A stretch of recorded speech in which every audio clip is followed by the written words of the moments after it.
નમસ્કાર મિત્રો, ધોરણ 11 ફિઝિક્સમાં આપણે ચેપ્ટર નંબર 3 સુરેખ પદ પર ગતિની ઓલરેડી શરૂઆત કરેલી છે.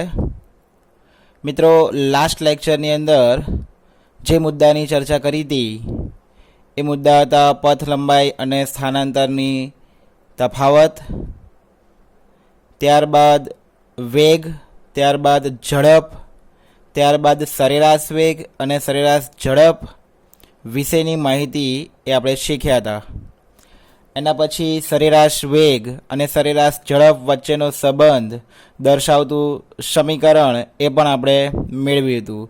એ સમીકરણને ધ્યાનમાં રાખીને પથ લંબાઈ અને સ્થાનાંતરમાં શું તફાવત છે, ક્યારે પથ લંબાઈ અને સ્થાનાંતરના મૂલ્યો એ એક સરખા હોય, ક્યારે એ અલગ અલગ હોય, જો અલગ અલગ હોય તો કયું મૂલ્ય વધારે હોય, જેવા અનેક મુદ્દાઓની એ આપણે ચર્ચા કરી હતી. મિત્રો, આજના લેક્ચરની અંદર જે પોઈન્ટની ચર્ચા કરવાના છે એનું નામ છે પ્રવેગ. પ્રવેગની શરૂઆત કરતાં પહેલાં આપણે લાસ્ટ લેક્ચરની અંદર એક મુદ્દો શીખ્યા હતા, સરેરાશ વેગ. સરેરાશ વેગ સરેરાશ વેગની એ જો માહિતી મેળવીએ તો એનું સમીકરણ શું બનતું હતું? તો કે સરેરાશ વેગ બરાબર સ્થાનાંતર ના છેદમાં સમયગાળો. હંમેશા જો વેગ હોય તો એના અંશમાં એ સ્થાનાંતર જ આવે, અને જો ઝડપ હોય તો એના અંશમાં કુલ અંતર એટલે કે પથ લંબાઈ આવે. બરાબર? તો હવે આ સરેરાશ વેગ તો કેમ મળે, કેવી રીતે મળે? તો અમે શીખ્યા હતા કે આપણે પ્રારંભિક બિંદુ હોય, આ એનું અંતિમ બિંદુ હોય, અંતિમ સ્થાન હોય, અને કોઈ પદાર્થ એથી બી સુધી એ સ્થાનાંતર કરી રહ્યો છે, તો એનો જે સ્થાનાંતરનો પથ છે એ એથી કયો થવાનો છે? બી સુધી થવાનો છે. તો એથી બીનું એ સ્થાનાંતર શોધી લેવાનો સમયગાળો આ તમને કુલ મળે. મતલબ કે એથી બી અહીંયા કોઈ વચ્ચે સેન્ટરમાં હું કોઈ બી પોઈન્ટ લઉં છું સી, એ અને બીના કોઈ મધ્યમાં કોઈ પોઈન્ટ લઉં છું સી, કોઈ બી જગ્યાએ, તો એ સી બિંદુ પાસે કેટલો વેગ છે એ આ સમીકરણ પરથી મને ન મળી શકે. ક્લિયર? તો અહીંયાથી કોઈ વાહન નીકળે છે અને એ વાહન એ બી તરફ ગતિ કરે છે. માનો કે સી પર પહોંચ્યું, તો સી પર એની ગતિ તો ચાલુ જ છે, પણ મારે સી બિંદુ પાસે એનો વેગ શોધવો હોય તો આ તો એટ અ ટાઈમ, મતલબ કે તાત્કાલિકની વાત થાય જે તે બિંદુએ, તો જે તે બિંદુએ આ વેગ મળી શકતો નથી. એનો મતલબ કે સરેરાશ વેગ પરથી તમને ગતિ માર્ગના કોઈ પણ બિંદુ પાસેનો વેગ એટલે કે સરેરાશ વેગ અથવા એની દિશા એ જાણી શકતા નથી. તો એના માટે જે મુદ્દો, જે વેગની એ સરખામણી કરવી પડે, જે મુદ્દાની ચર્ચા કરવી પડે એ થાય છે તત્કાલીન વેગ. એના માટે મારે શું વ્યાખ્યાયિત કરવી પડે? તત્કાલીન વેગની એ સમજૂતી વ્યાખ્યાયિત કરવી પડે. તો મિત્રો, પ્રશ્ન થાય કે તત્કાલીન વેગ કોને કહેવાય? તત્કાલીન વેગ એટલે ઉપરના પોઈન્ટમાં શીખ્યા એથી ગતિની શરૂઆત કરે છે, એટલે એ આગળથી ગતિની શું થાય છે? તો કે શરૂઆત. મારે સી જાય છે તો ક્યાં સુધી? બી સુધી, પણ મારે સી બિંદુ પાસે એનો શું શોધવો છે? વેગ શોધવો છે. તો એ વેગ મને કયા વેગ પરથી મળશે? તત્કાલીન વેગ પરથી જ એ જાણવા મળશે. એના માટે મારે હંમેશા તત્કાલીન વેગ જરૂરી બને છે. તો હવે પ્રશ્ન થાય કે તત્કાલીન વેગ કહેવાય કોને અને એને કેવી રીતે દર્શાવી શકાય? તો તત્કાલીન વેગને સરેરાશ વેગના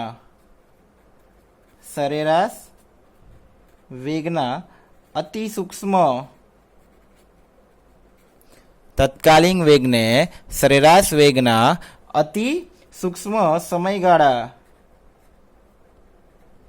એટલે કે એને આપણે નામ આપીએ છીએ ડેલ્ટા ટી ના લક્ષ. મિત્રો, આ ખાસ શબ્દ તમારા માટે નવો છે, લક્ષ. એને આપણે ઇંગ્લિશમાં શું બોલીએ છીએ?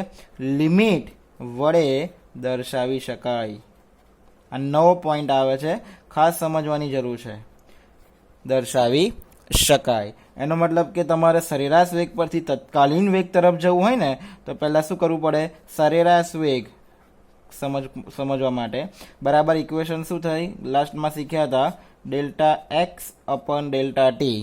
આ તો સરેરાશ વેગ છે. મારે શામાં જવું છે? તત્કાલીન વેગમાં. એના માટે મારે સરેરાશ વેગના અતિ સૂક્ષ્મ સમયગાળાનું શું લેવું પડે? લિમિટ લેવી પડે. અને આ લિમિટ એટલે શું એ હું તમને સમજાવું છું. પહેલાં ઇક્વેશન જોઈ લઈએ. જો તમે આગળ શું લગાવી દો છો? લિમિટ કોની? Delta T. કઈ તરફ જવાનું? Tends to 0 delta x upon delta T. શું કામ કર્યું? તો કે વી એવા ને એવા, delta x upon delta T એવા ને એવા. મેં વચ્ચે ઉમેર્યું કયું પદ? Limit delta T tends to 0. અહીંયા limit delta T tends to 0 શું સમજાવે છે? તો કે આનું ડેલ્ટા ટીનું મૂલ્ય એટલે કે ડેલ્ટા ટીનો સમયનો તફાવત એ જેમ બને એમ એ શું કરતા જવાનું? નાનો કરતો જવાનું. કોના તરફ જવાનું? શૂન્ય તરફ જવાનું. એનો મતલબ કે માની લો કે 10 સેકન્ડનો તમે તફાવત લીધો હોય, માનો કે એથી સીનો તફાવત કેટલો થાય છે? 10 સેકન્ડનો. તો એ 10 સેકન્ડ નહીં, થોડો હજુ એનાથી નાનો જાઓ તો હજુ તાત્કાલિક મળશે. એટલે કે 5 કરો, 2 કરો, 1 કરો, અડધી સેકન્ડ કરો, એવા 0 તરફ જઈ રહ્યા છો. પણ ક્યારેય પણ આ વેલ્યુ 0 લેવાની નથી. ટેન્ડ્સ ટુ 0 એટલે 0ને અનુલક્ષવાનું છે, એની તરફ જવાનું છે, પણ 0 ક્યારેય લેવાના નહીં. કેમ?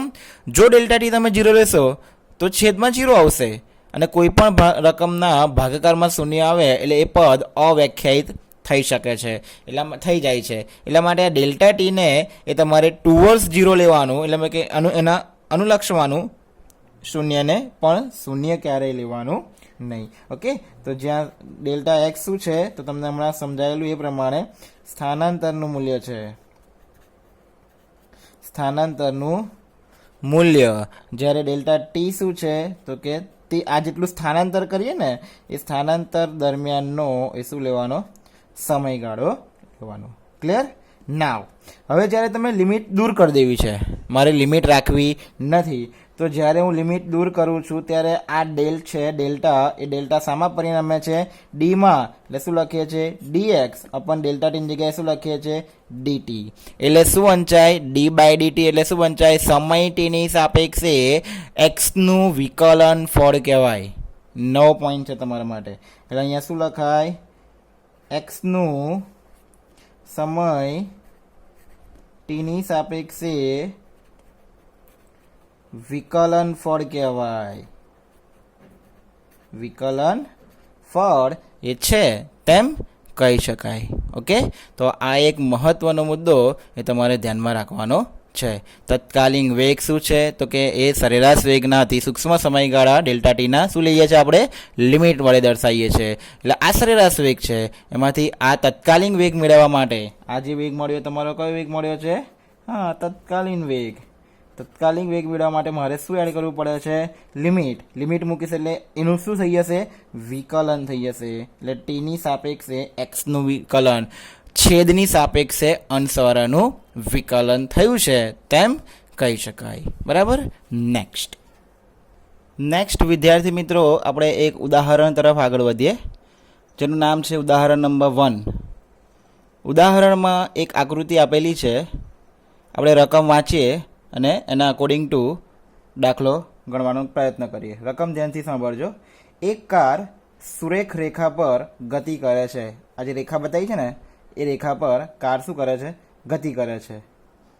આ કાર 18 સેકન્ડમાં, હું લખું છું, 18 સેકન્ડમાં ક્યાંથી ક્યાં પહોંચે છે તો કે ઓ થી પી પર જાય છે.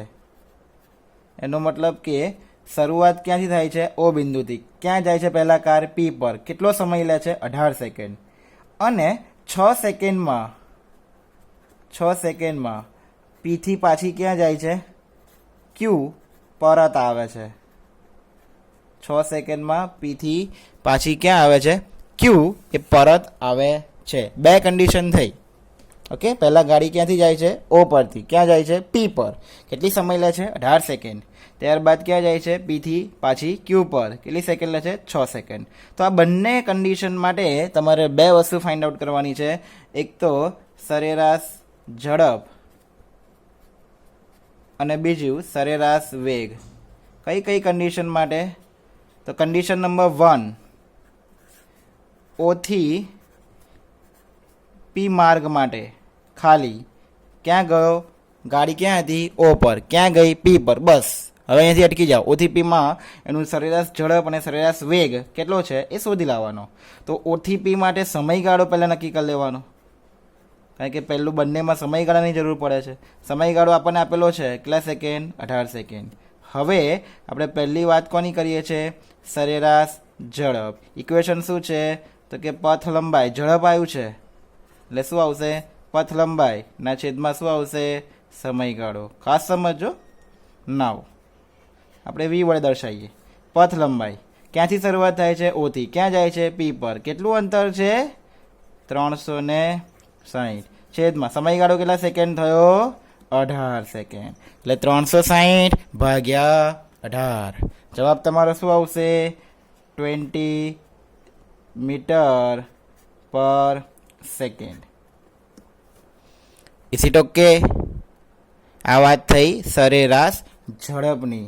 મારે આ જ વસ્તુ, આ જ કન્ડિશન માટે મારે શું શોધવું છે? સરેરાશ વેગ. બરાબર. સમીકરણ શું બનશે?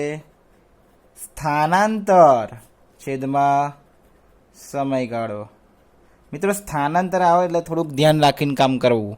સ્થાનાંતર એટલે અંતિમ સ્થાન માઇનસ પ્રારંભિક સ્થાન. અંતિમ સ્થાન એટલે ક્યાં અટકે છે ગાડી? ઓથી પી. પી એ પર અટકી જાય છે. અંતિમ સ્થાન એનું કેટલું છે? 360 માઇનસ પ્રારંભિક સ્થાન તો કેટલું છે? 0. છેદમાં સમયગાળો તો બંને માટે કેટલો છે? 18 જ છે. જવાબ શું આવશે? 360 ના છેદમાં 18 શું આવશે? 20 મીટર પર સેકન્ડ. પહેલા કન્ડિશનમાં, પહેલા કિસ્સામાં સરેરાશ વેગ પણ 20 મળે છે, સરેરાશ ઝડપ પણ 20 મળે છે. બંનેની કિંમતો 20 સરખી મળે છે. એટલે પહેલા માર્ગ માટે બંનેની વેલ્યુ કેવી છે? એક સરખી છે. હવે કન્ડિશન નંબર 2 માટે લઈએ છીએ. ઓથી પી પર જઈ ક્યાં પાછી ફરે છે? ક્યુ પર પરત આવે છે. હવે સમજવા જેવી બાબત છે. પહેલા હતી ક્યાં આગળ? ઓ પર. એટલે બીજી કન્ડિશન માટે તમારું પ્રારંભિક બિંદુ એ કયું થવાય છે? ઓ.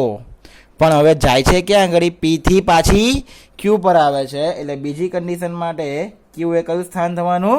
અંતિમ સ્થાન.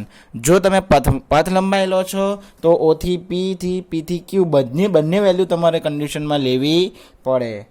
એટલે આપણે સમયગાળો પહેલાં તો નક્કી કરી લઈએ. જો ઓથી પી તો ખાલી કેટલી હતી? 18. પણ હવે પાછું પીથી ક્યાં લેવાનું? ક્યુ. એટલે એમાં શું ઉમેરવું પડે? 6. એટલે 18 વત્તા 6. 18 ને 6 કેટલા થશે? 24 સેકન્ડ. ક્લિયર? સમયગાળા જો તમે 18 લીધો તો દાખલો કેવો થઈ જશે? ખોટો. ક્લિયર? ખબર પડે એવી છે. ઓથી પી પર જઈ પાછું ક્યુ આવે છે. એટલે બધો કુલ સમય તમારે ગણતરીમાં લેવાનો હોય છે. નાવ હવે વાત શું આવશે? તો કે પહેલી વેલ્યુ શોધીએ છે સરેરાશ ઝડપની. મિત્રો સરેરાશ ઝડપનું સમીકરણ શું થશે? તો કે પથ લંબાઈ ભાગ્યા સમયગાળો. હવે અહીંયા પથ લંબાઈ એટલે કઈ વેલ્યુ? ધ્યાન રાખજો. સ્ટાર્ટ થાય છે ઓથી, જાય છે પહેલા પી પર. એટલે પહેલી વેલ્યુ કઈ લખવી પડે? ઓપી. પ્લસ પીથી પાછું ક્યાં જાય છે? ક્યુ પર. એટલે કે પી ક્યુ. છેદમાં કેટલા આવશે? 24. ઓથી પી એટલે કેટલું જાય છે તમારી વેલ્યુ? ઓથી પી એટલે 360. એની અંદર પી થી ક્યુની કિંમત એ તમારે એડ કરવી પડે. એના માટે શું કરવાનું? 360 માંથી 240 શું કરી દેવાના? બાદ. એટલે 100 ને કેટલા વધે છે? 20 ના છેદમાં 24. આ બેનો તમે સરવાળો કરો તો જવાબ શું આવે? 480 ભાગ્યા 24. જવાબ બંનેનો ભાગાકાર શું આવશે? 20 મીટર પર સેકન્ડ. 20 મીટર પર સેકન્ડ. ઓકે. નાવ જો આ જ વસ્તુ માટે સ્થાનાંતર શોધીએ. આ જ વસ્તુ માટે મારે શું શોધવું છે? સ્થાનાંતર. સરેરાશ વેગ. હવે પહેલા સ્થાનાંતર શોધી નાખું. સ્થાનાંતર એટલે પદાર્થ ક્યાંથી ક્યાં ગયો? ઓ પર. અંતિમ સ્થાન ક્યાં આવ્યું? હવે ક્યુ. એટલે ક્યુના યામમાંથી ઓના યામ મારે શું કરી દેવાના? બાદ. એટલે મને કેટલી વેલ્યુ મળી જાય? 240 મીટર. હવે ડાયરેક્ટ મારે સરેરાશ વેલ્યુ શોધવી હોય. સરેરાશ વેગ બરાબર સ્થાનાંતર. મને કેટલું મળ્યું? 240. કુલ સમય કેટલો છે? 24. કેટલો આવે? ભાગાકાર 10 મીટર પર સેકન્ડ. જો સ્થાન બદલાઈ ગયા, પહેલી કન્ડિશન માટે પથ સરખો હતો તો બંનેની કિંમત પણ કેવી મળી? સરખી. બીજી કન્ડિશનમાં સ્થાન બદલાઈ ગયા તો શું આવ્યા? બંનેની કિંમત અલગ અલગ આવી. ક્લિયર છે? તો આ રીતે તમે આ ન્યુમેરિકલ એ સોલ્વ કરી શકો છો. જો પથ લંબાઈ લેતા હોય તો કુલ પથ જોવાનો, સ્થાનાંતર લેતા હોય તો ખાલી સ્થાનમાં કેટલો ફેરફાર, અંતિમ સ્થાન અને પ્રારંભિક સ્થાન નક્કી કરી લેવાનું. ઓકે, નાવ નેક્સ્ટ નવા પોઈન્ટ તરફ આગળ વધીએ. મિત્રો હવે આપણે આપણા પોઈન્ટ આગળ વધીએ છીએ જેનું નામ છે પ્રવેગ. પ્રવેગ એટલે શું પ્રશ્ન થાય? તો આપણે કોઈ પણ વાહન ચલાવીએ તો વાહન ચલાવતી વખતે માની લો કે આપણને રસ્તામાં કોઈ ટ્રાફિક નડતો નથી, તો આપણે આપણી સ્પીડ વધારીએ છીએ. એ સ્પીડ વધારવા માટે આપણે શું કરીએ છીએ? વાહનનું એક્સેલરેટર વધારીએ છીએ. શબ્દ સાંભળજો મારો, વાહનનું શું વધારીએ છીએ? આપણે એક્સેલરેટર વધારીએ છીએ. અને એ એક્સેલરેટરને આપણે આપણી ભાષામાં કહીએ તો એ શું કહેવાય? પ્રવેગ. પ્રવેગનું ઇંગ્લિશ નામ છે એક્સેલરેશન, અને એક્સેલરેશન પરથી જ એક્સેલરેટર શબ્દ આવ્યો છે. બરાબર. ઇન શોર્ટ, તમારા પ્રવેગની વેલ્યુ, પ્રવેગનો મતલબ થાય કે વેગમાં તમારી ઝડપ હોય કાં તો તમારો વેગ હોય, એ વેગમાં એ કાં તો ઘટાડો થાય કાં તો વધારો થાય. મતલબ કે વેગમાં શું જોવા મળે? ફેરફાર જોવા મળે. એનો મતલબ આપણે વ્યાખ્યા તરફ જવું હોય તો શું લખી શકાય? વેગમાં થતા ફેરફારના સમય દરને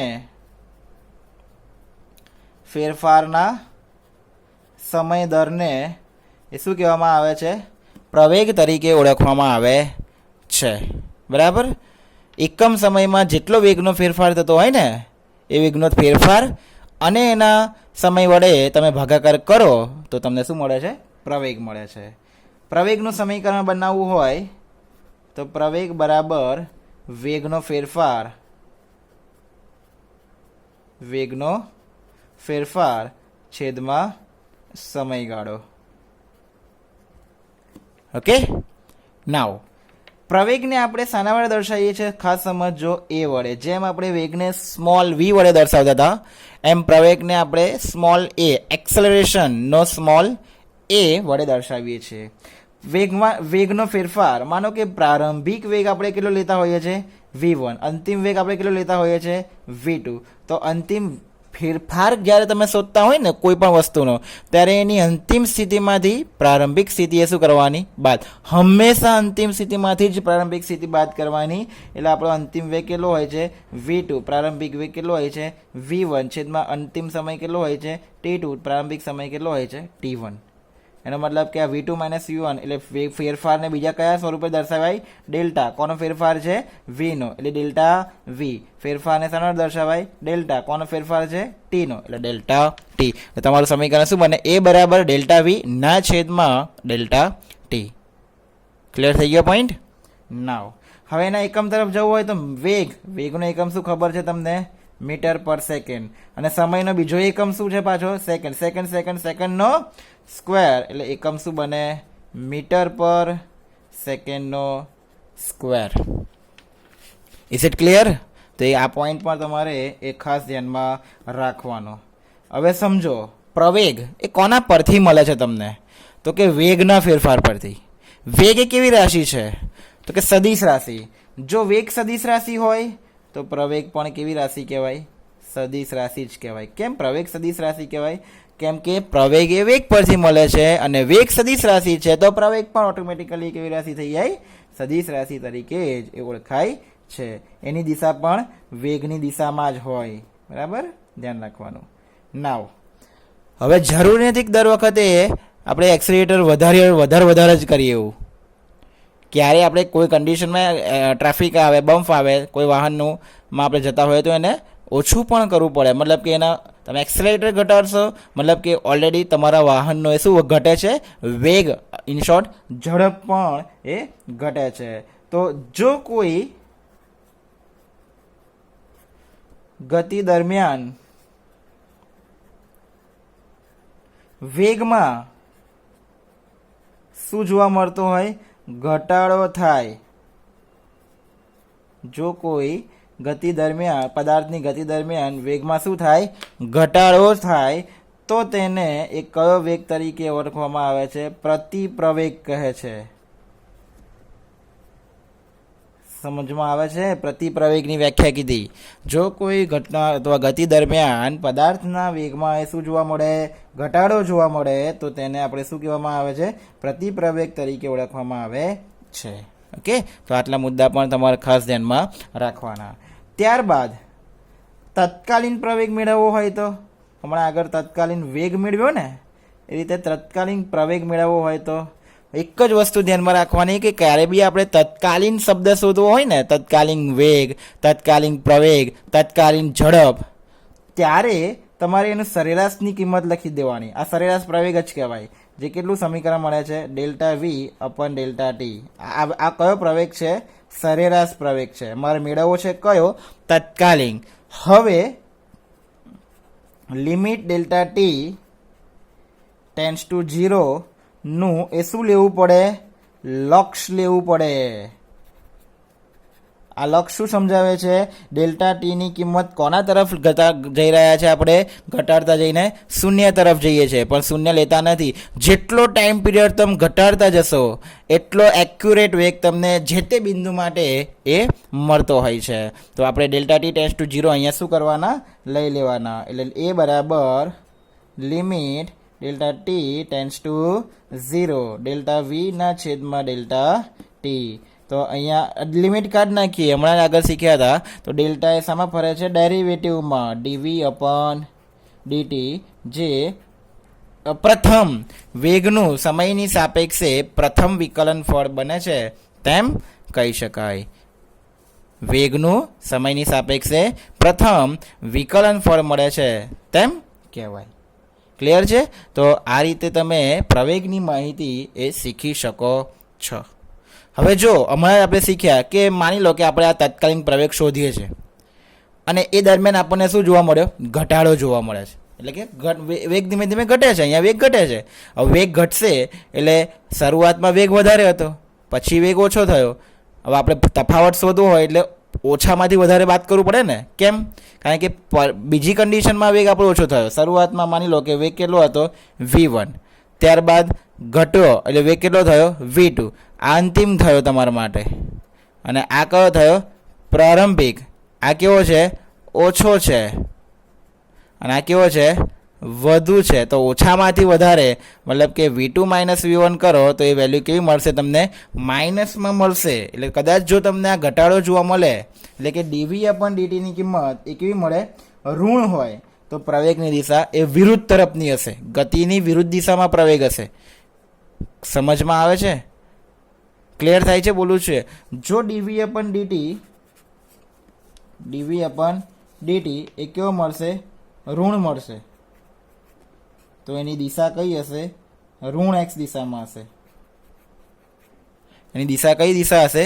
ઋણ એક્સ દિશાની હશે તેમ કહી શકાય. અને જો ડીવી અપન ડીટીની વેલ્યુ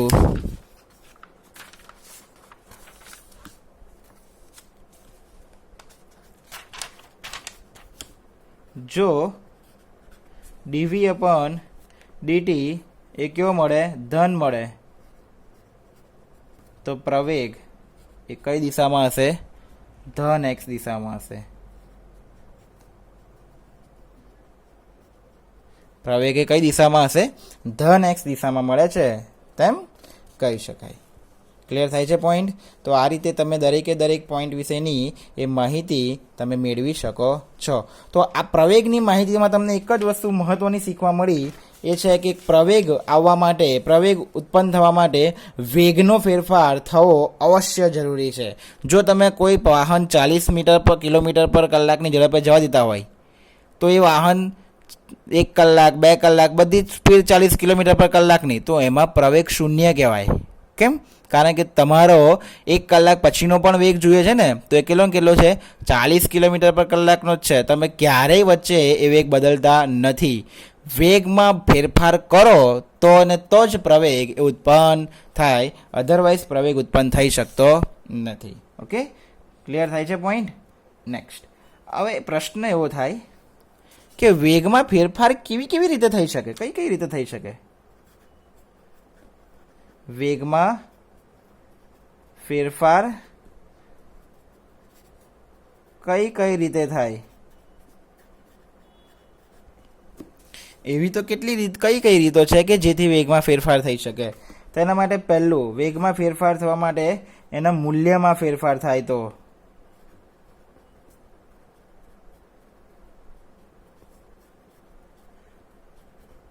વેગના મૂલ્યમાં ફેરફાર થાય તો એ વસ્તુ તમારી કિંમત ફેરફાર નહીં ગણાય. ત્યારબાદ તેની દિશામાં ફેરફાર થાય, વેગની દિશામાં ફેરફાર થાય. જો દિશા બદલાઈ જાય, ભલે મૂલ્ય એનું એ રહ્યું, પણ જો દિશા બદલાઈ ગઈ ને તો પણ એ તમારો વેગનો ફેરફાર અલગ જ થયો કહેવાય. ફેરફાર મળે અવશ્ય. પહેલાં તમે જમણી બાજુ જતા હોય, તમે અચાનકથી વેગ ડાબી બાજુ કરી લો તો એ દિશા બદલાઈ ગઈ કહેવાય. એટલે એમાં પણ એ તમારો ફેરફાર દેખાય.